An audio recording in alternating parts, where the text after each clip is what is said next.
Not gonna sugarcoat it, guys. Feel a little bit robbed tonight. Let's talk about the Mae Young Classic.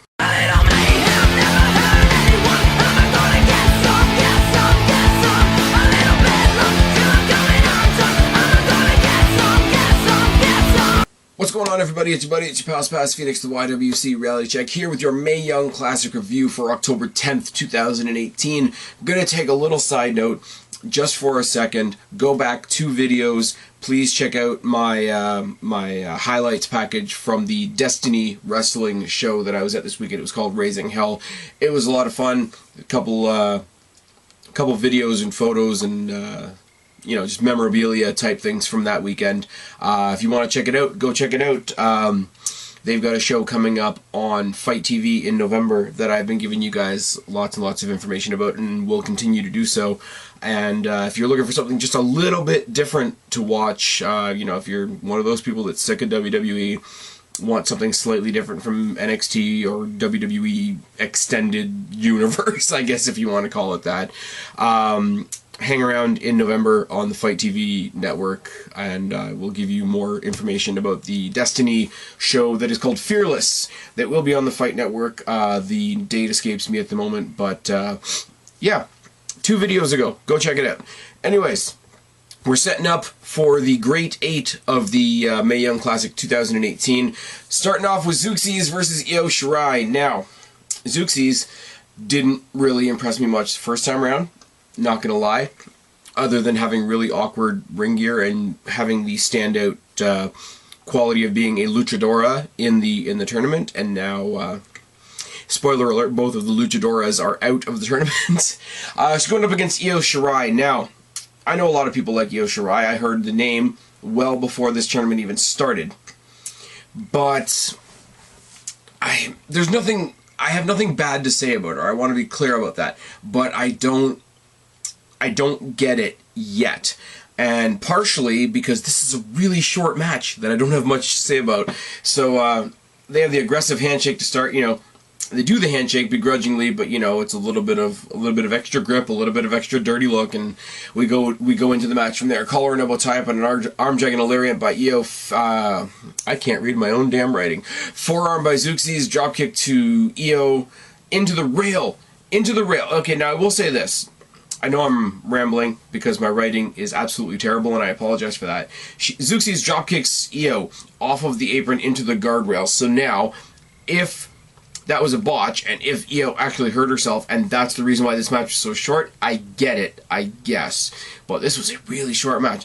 Zeuxis works the arm for a little bit, works it in the ropes, short arm key lock, corner roundhouse and double knees to the face by Zeuxis, a trip by Io, and she hits a mule-style double kick to, double knees to the face. Now, if you can imagine the way Hardy does the Hardiac arrest, where he flips himself upwards and then goes down into almost like a Bronco Buster position, same sort of thing, except she does it and comes in with the knees, which I can't imagine is fun. Not only for the person receiving it, but for the person doing it, you're throwing your kneecaps all over the place, and I can't imagine that those are fun moves to perform either. So anybody that has any insight on that, please put it down in the box below. Suicide dive by Io and a crossface pump handle driver by Zeuxis and a drop kick by Io. Top rope Rana, knees to the back, moonsault. Io gets the win. Nothing wrong with it. And as I say, I know a lot of people that follow wrestling from that part of the world think she's a big deal. WWE has bigged her up as like the biggest women's signing ever, which is what they did with Kairi Sane and what they did with Asuka, and you know, it is what it is. I take nothing away from her. I'm just waiting to see more, and I hope you guys understand that, and I hope the dipshits out there that want to twist everything that I say don't take me to task on this, because it's it's honestly not meant to detract. It's just I haven't seen enough to grab, and not gonna lie, Zeuxis didn't do anything for me, so there's that as well. Deonna Purrazzo does something for me. Oh yes, she wins a match against Xia Li. Deonna Purrazzo, you guys know, I've had a chance to see her live a bunch of times. I did like her the little bit that we saw her on NXT a while ago. I've seen her in other forums, other podcasting media type forums as well. I like her. I'm backing her. She's one of my girls. One of my girls already out, Madison Rayne, a.k.a. Ashley Rayne. I mean, that's not so much of a heartbreaker. We got the news that she got a full-time contract with ROH. Good for her. Doesn't mean I'm going to watch ROH. Sorry. I know they're doing their Women of Honor thing, which probably is pretty good. I think it's Neil Dashwood. The old Emma is over there as well, if I'm not mistaken. Somebody, again, correct me down in the box below if I am wrong. She's facing Zia Lee, or Zia Lee. There's two Zias. There was Zia Brookside and Zia Lee in this tournament, so they had to get rid of one, and they had to get rid of another one, so here we go. There's no handshake, but there is a bow from Lee, a little bit of sarcasm. Deonna Purrazzo later in the match returns that sarcasm. But Lee works the arm to start, headlock takedown by Purrazzo, drop toe hold by Purrazzo, and a series of strikes by Lee. Leg drop by Lee, boot, second rope thrust kick. They make a big deal about her martial arts and rah. Purrazzo snaps the elbow. Like, Lee is standing. Purrazzo's on the ground, but Purrazzo's feet are up and got her arm, and they just kind of snap her elbow. It never looks right, but at the same time it looks really, really painful. Leg sweep by Purrazzo, armbar, arm breaker, and then into a key lock. Arm drag by Lee, drop kick, chops by Purrazzo, roundhouse kick by Lee, mule kick by Lee, double arm bar submission by Deonna Purrazzo. And this was, if I have to try to explain this sequence, I know there's a whole lot of things on this channel that I go, okay, here's what happened, now let me try to explain it. But she's doing this whole virtuoso here thing, the master of the Fujiwara armbar, etc. So she puts her in the Fujiwara armbar, and it's not working, so she just hooks the other arm as well, and basically cranks her shoulder blades back into this double armbar position, and Deonna Purrazzo obviously gets the win.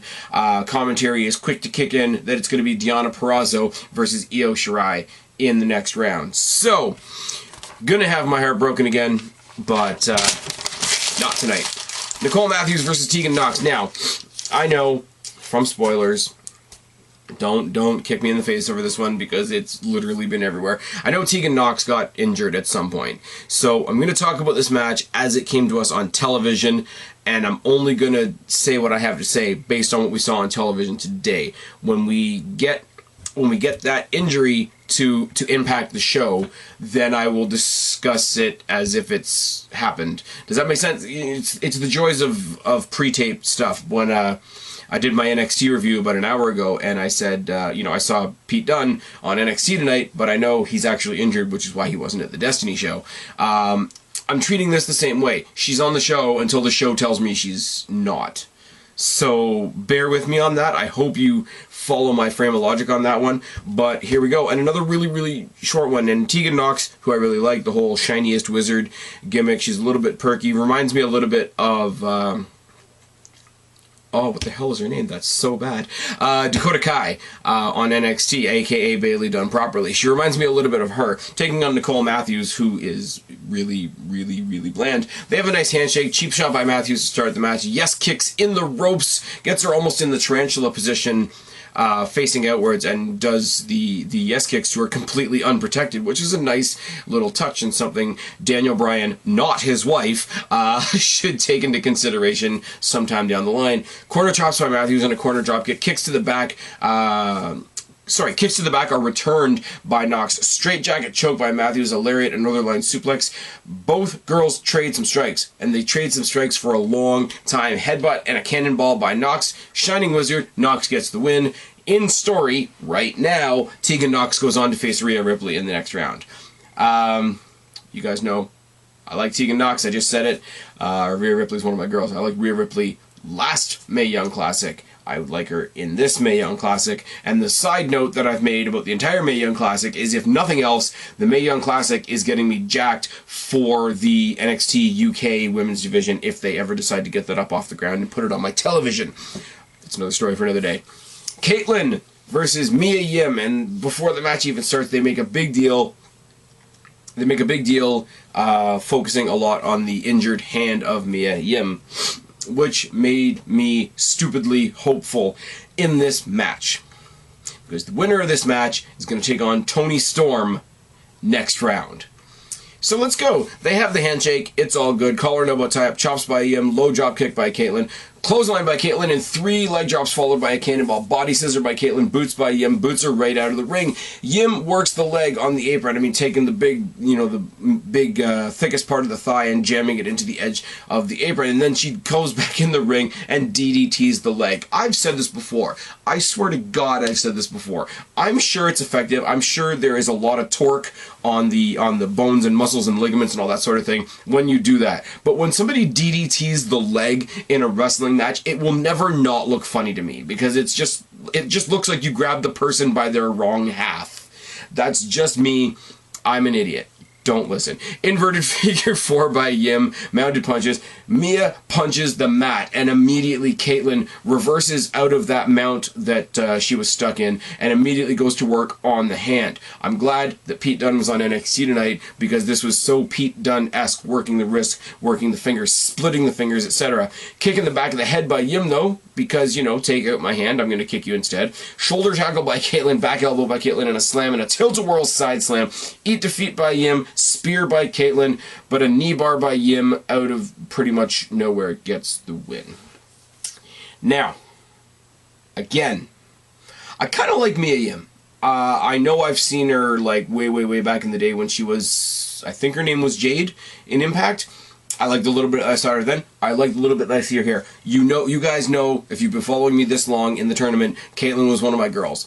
Now, if I put that bias aside and look at the match itself, you shouldn't be able to do ground and pound if we are focusing on the fact that you have an injured hand. We definitely shouldn't be able to win with a knee bar, because knee bar, you need to hold the person's leg in place. You should not be able to get any leverage out of that hand after you punched the ground, after she ripped your hand apart.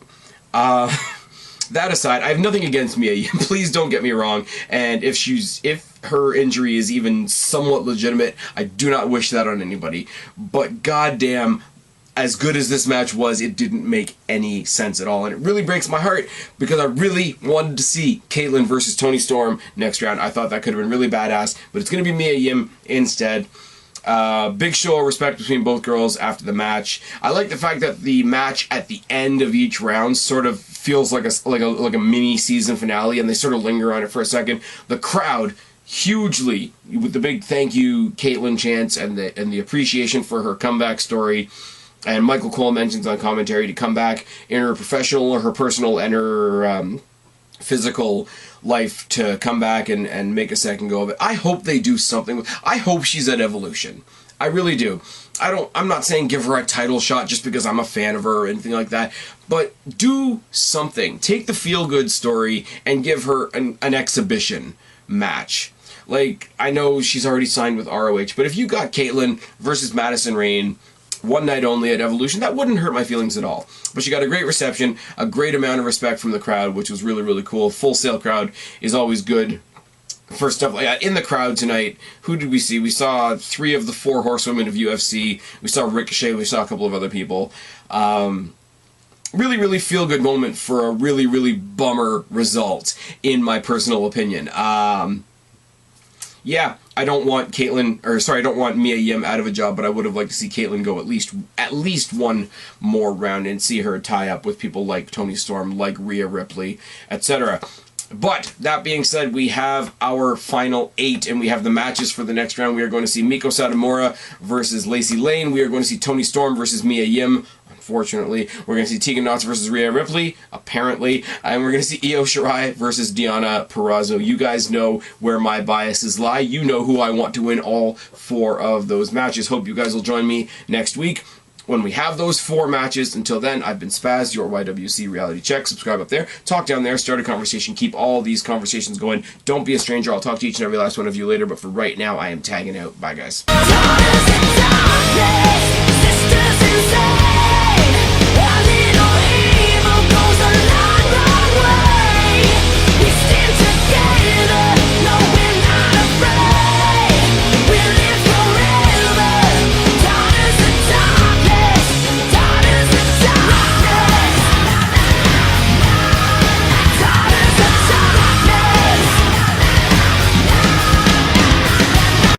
What's going on, guys? I promise I won't take more than 1 or 2 minutes of your time. If you're looking for something different to watch, if you're looking for a new suggestion, Destiny Wrestling, the company that I've been talking about up here in Mississauga for a little bit now, they are having their very first pay-per-view streaming live on Fight TV November 25th.